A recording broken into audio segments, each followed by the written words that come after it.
அறிவார்ந்த அன்பு நண்பர்களே, வணக்கம். இன்றைக்கு நாம் பார்க்கவிருப்பது வாதம் என்றால் என்ன, விவாதம் என்றால் என்ன, விதண்டாவாதம் என்றால் என்ன, உரையாடல் என்றால் என்ன. வாதம் என்றால் நம் பக்கம் உள்ள நியாயத்தை இன்னொருவருக்கு புரிய வைக்கும் ஒரு செயல்தான் வாதம். பொதுவாக வாதம் செய்யாதே என்று கூறுவார்கள். ஆனால் வாதம் செய்வது நல்லது. நம்மிடம் உள்ள நியாயத்தை மற்றவர்களுக்கு புரிய வைப்பதற்கு வாதம் செய்வது என்று அவசியம். எனவே யாராவது வாதம் செய்யக்கூடாது என்று சொன்னால் அவர்களிடம் ஏன் வாதம் செய்யக்கூடாது என்று வாதம் செய்யலாம். வாதம் செய்யும் திறமை உள்ளவர்கள் மட்டுமே இந்த ஊரில் பிழைக்க முடியும். சிலருக்கு அந்த திறமை இருக்காது. சிலர் வாதம் செய்வதை தவறு, கெட்டது, டீசென்ட் இல்லை, அநாகரிகம் என்று நினைத்து செய்யாமல் இருக்கிறார்கள். இவர்களுக்கு வாழ்க்கையில் பல துன்பங்கள் வரலாம், பல நஷ்டங்களும் வரலாம். நீதிமன்றத்தில் நீதிபதி தனது கட்சிக்காரர்களுக்கு சாதகமாக நீதிபதியிடம் வாதம் செய்வார். எனவே சட்டப்படி நியாயப்படி வாதம் செய்வது தேவைதான், அவசியம். அடுத்தது விவாதம். விவாதம் என்றால் என்ன? இரு நபர்கள், குழு அல்லது பல நண்பர்கள், குழு தங்கள் பக்கத்தில் உள்ள நியாயத்தை மாறி மாறி எடுத்துரைக்கும் ஒரு செயல்.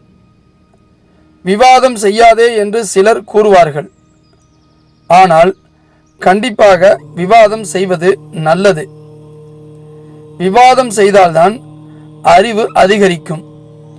யாராவது உங்களிடம் விவாதம் செய்யாதே என்று கூறினால் ஏன் விவாதம் செய்யக்கூடாது என்று அவர்களிடம் வாதம் செய்யலாம். அதேபோல் விதண்டாவாதம் என்பது அடுத்தவர்களை அவமானப்படுத்த, கேவலப்படுத்த, இழிவுபடுத்த, கிண்டலடிக்க, குழப்ப வேண்டும் என்று செய்யும் வாதம். இது செய்யக்கூடாது. இது தவறு. இதை ஆதரிக்கவும் கூடாது. ஒருவர் விதண்டாவாதம் பேசுகிறார் என்பதை நீங்கள் கண்டுபிடித்து விட்டால் அவரிடம் எப்படி தப்பிப்பதை என்பதை நீங்களே யோசித்து ஆராய்ச்சி செய்து கண்டுபிடித்து தப்பிக்க வேண்டும். எப்படி தப்பிப்பது என்பதை எழுதி புரிய வைக்க முடியாது. அவரவர் சொந்தமாக ஆராய்ச்சி செய்வது அவரவரின் திறமை. விதண்டாவாதம் செய்யும் நபரை சமாளிக்கும் திறமை உள்ளவர்கள் மட்டுமே தனது பாதையில் பல வருடமாக முன்னேறி செல்ல முடியும். இல்லை என்றால் நாம் முடங்கி விடுவோம். விவாத அரங்கம், விவாத மேடை, இன்டர்வியூ, மீம்ஸ் என்ற பெயரில் இப்பொழுது விதண்டாவாதம் நடந்து கொண்டிருக்கிறது. ஒரே நேரத்தில் பல பேர் பேசுவார்கள். இது தவறு. இதை ரசித்து பல பேர் பார்த்து ஃபார்வர்ட் செய்வதால் இது ஒரு வழக்கமாகவே மாறிவிட்டது. விதண்டாவாதம் பேசுவது இப்பொழுது ஸ்டைலாக ஆகிவிட்டது, பேஷனாக ஆகிவிட்டது. இது தவறு. சமுதாயம் உருப்பட வேண்டும் என்றால் விதண்டாவாதம் பேசும் நபர்கள் யூடியூப், டிவி ஆகியவற்றை நாம் தடுத்து நிறுத்த வேண்டும். பார்க்க, சப்போர்ட் செய்ய ஊக்குவிக்க கூடாது. விதண்டாவாதம் பேசுகிறார்கள் என்பதை உறுதி செய்து விட்டால் அவர்களிடத்தில் எமோஷன் ஆகிவிடாதீர்கள். அவர்களுக்கு உண்மையான பதில் சொல்ல வேண்டும் என்று அவசியம் இல்லை. உங்கள் பக்கம் உள்ள நியாயத்தை வாதம் செய்து புரிய வைக்க வேண்டிய அவசியமும் இல்லை. இவர்களை சமாளிப்பதற்கு அல்லது தப்பிப்பதற்கு என்ன வேண்டுமானாலும் செய்யலாம். இவர்கள் நியாயமில்லாமல் நடந்து கொள்கிறார்கள். எனவே தேவைப்பட்டால் நாமளும் நியாயமில்லாமல் இவர்களிடம் நடந்து கொள்ளலாம் என்பதை தயவு செய்து புரிந்து கொள்ளுங்கள். இவர்களிடம் அன்பாகவும் மனிதாபிமானத்துடனும் அக்கறையுடனும் எதையும் காட்ட தேவையில்லை. காட்டினாலும் நம்மை காலி செய்து விடுவார்கள். அடுத்தது உரையாடல். உரையாடல் என்றால் என்ன?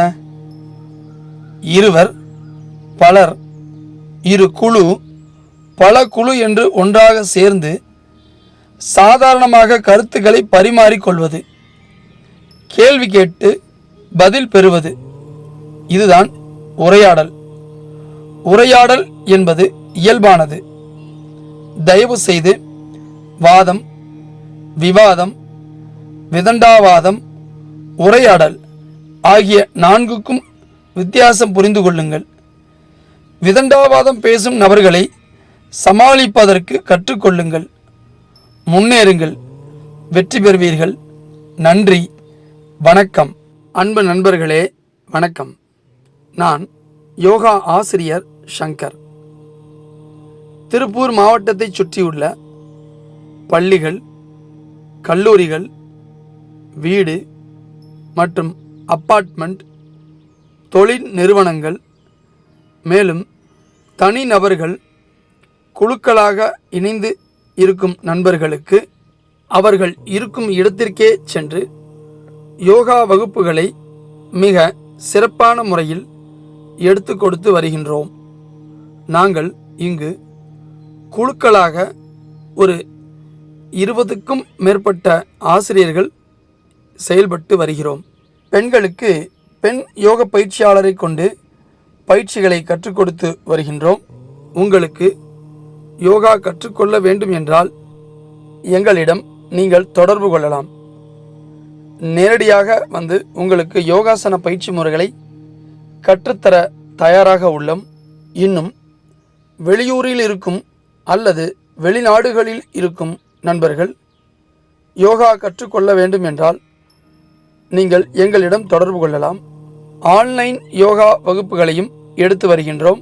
தொடர்பு கொள்ள வேண்டிய கைபேசி எண் 88 32 62 67 58. ஆங்கிலத்தில் 88 38 62 67 58. இந்த நம்பருக்கு நீங்கள் தொடர்பு கொள்ளுங்கள். நன்றி, வணக்கம்.